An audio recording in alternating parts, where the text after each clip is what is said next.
कुमाऊं के प्रवेश द्वार कहे जाने वाले हल्द्वानी शहर में सरकारी विभागों के बीच तालमेल का इस कदर अभाव है कि बरसात खत्म होते ही एक विभाग रोड बनवा रहा है तो उसके अगले दिन दूसरा खुदवा भी रहा है, जिससे कि स्थानीय लोग काफी हैरान हैं। देखिए।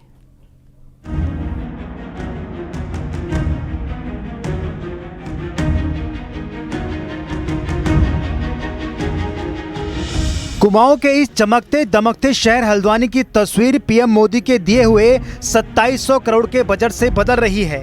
नई सड़कों से लेकर सिविल लाइन तक सब कुछ बन रहा है, लेकिन इसी काम के दौरान सरकारी विभागों के बीच आपसी तालमेल की ऐसी कमी दिखाई दे रही है जो इन कामों पर पलीता लगा रही है। हाल ही में रामपुर रोड इलाके में ऐसा ही देखने को मिला, जहां पहले दिन पीडब्ल्यूडी ने रोड बनाई तो दूसरे दिन यूयूएसडीए ने इसे खोद दिया।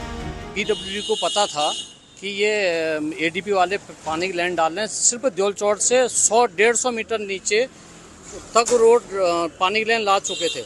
और उसके बाद अगले दिन हमने क्या देखा कि पीडब्ल्यूडी द्वारा इसमें ये रोड बनाई गई, रातों रात में रोड बनाई गई। और उसके बाद सवेरे क्या होता है कि एडीपी वाले वहाँ से अपनी लैंड डालते हुए आते हैं। वो हमने देखा कि ये तो जनता का पैसों का दुरुपयोग है। ये दोनों विभाग आपस में बैठ के भी आपस में समझौता कर सकता था इस चीज़ के लिए, या जो भी इनके अधिकारी, इनके जेई एक्शन वगैरह होते हैं, ये लोग आपस में अपना इसको डिसाइड कर सकते हैं कि आज हमारी खुदाई होनी है, आप इसे ना बनाइए। पर यह है कि खाली जनता के पैसों का, टैक्स के पैसों का मिसयूज कर रहे हैं। दूसरी तरफ प्रशासनिक अधिकारी भी मान रहे हैं कि विभागों में आपसी सामंजस्य की कमी है, जिसे बनाने के लिए कई बार निर्देश दिए गए हैं। तो पहले से ही पूर्व से ही डायरेक्शन है कि आपस में कोऑर्डिनेशन रखेंगे। जिसकी संपत्ति है, अगर उसको वहाँ कोई बनाने की जरूरत पड़ेगी तो उससे पहले वो उससे एनओसी तो लेंगे ही लेंगे, लेकिन वो काम भी इस तरह से करेंगे कि अगर कोई नया काम होना है तो सभी डिपार्टमेंट आपस में कोऑर्डिनेशन बना के कि पहले सिविल लाइन डलेगी, फिर वहाँ पोल डलेगा, फिर हम आपका उसमें ब्लैक टॉप करेंगे। इस तरह से बनाने के निर्देश पहले से दे रखे हैं। जाहिर है ये सरकारी विभागों की बेशर्मी का नमूना है, जो सरकार और जनता की गाड़ी कमाई की कीमत समझने को तैयार नहीं, और इसी का नमूना हल्द्वानी में दिखाई दे रहा है। हल्द्वानी से न्यूज़ 18 के लिए शैलेंद्र नेगी की रिपोर्ट।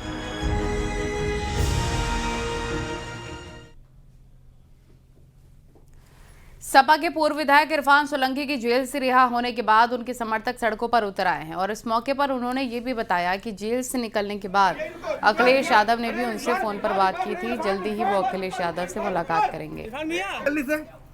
बहुत अच्छा लग रहा है भाई, 34 महीने बाद आए हैं, अपने परिवार के बीच में हैं। लगभग 1000 से ज़्यादा दिन वहाँ हमने बिता दिए। मैं और मेरी तनहाई सर यही बातें करती थी। बहुत अच्छा लगा। और ये जो आप नीचे लोग देख रहे हैं, ये सब वही मेहनत है जिसकी वजह से आज हमारी बेगम विधायक बनी है। जो हमने संघर्ष करा है उसी की वजह से।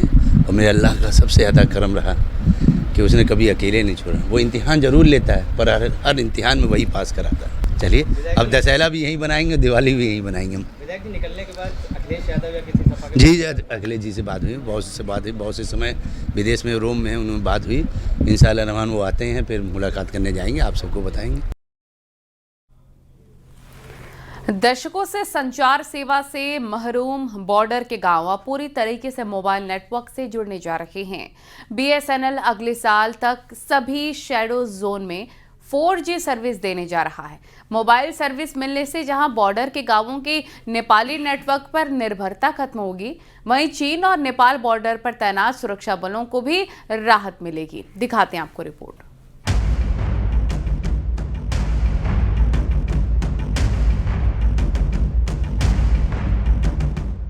चीन और नेपाल बॉर्डर पर बसे दर्जनों गांव आज भी ऐसे हैं जहां मोबाइल तो दूर, फोन की घंटी भी कभी नहीं बजी।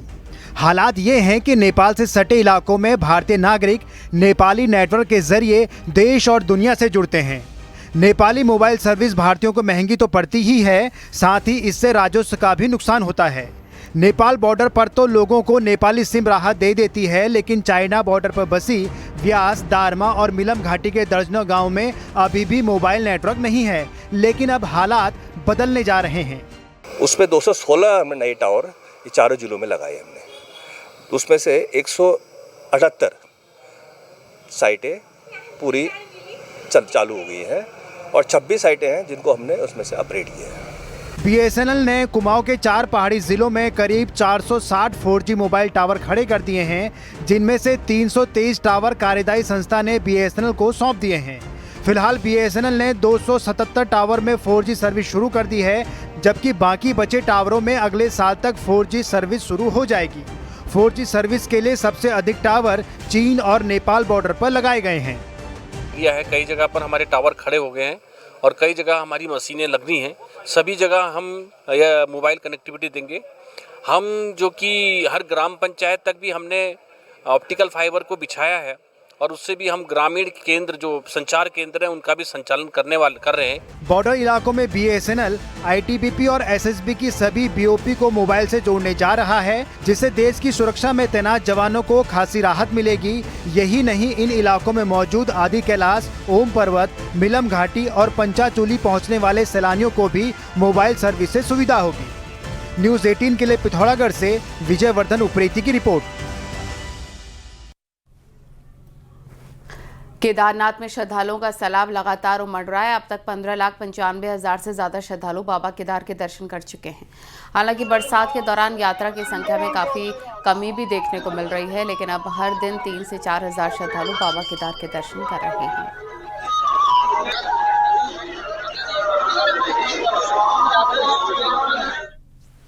कोटद्वार के मवाकोट, झंडी चौड़, स्नेह समेत कई इलाकों में गुलदार देखने को मिल रहा है। लोगों में काफ़ी दहशत है। गुलदार अब तक कई मवेशियों को शिकार बना चुका है। ये जो भागता हुआ नज़र आ रहा है, ये गुलदार है। इसके बाद से ग्रामीणों में दहशत है और इस पूरे मामले पर वन विभाग का कहना है कि लोगों को सतर्क रहने की अपील की गई है। विभागीय टीमें लगातार गश्त कर रही हैं और गुलदार की लोकेशन ट्रेस कर रही हैं।